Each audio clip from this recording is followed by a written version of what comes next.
So this is the dog playpen that I purchased. It does come with this carrying bag here, so you can put it away neatly.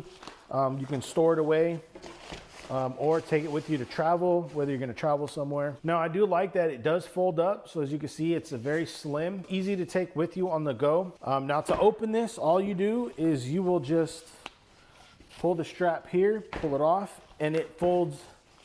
It'll automatically fold out on itself. So it'll fold out just like this.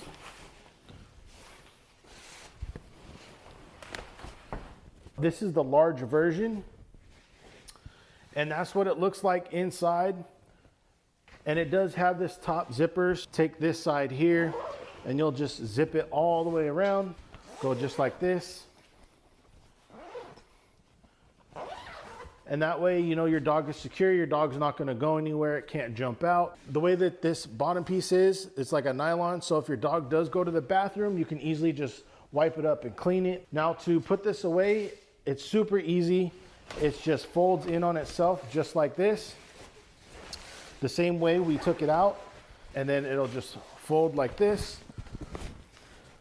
And then you'll take your strap here, put it over. That'll keep it bound together. And it's just very easy, very convenient for me, especially when I travel.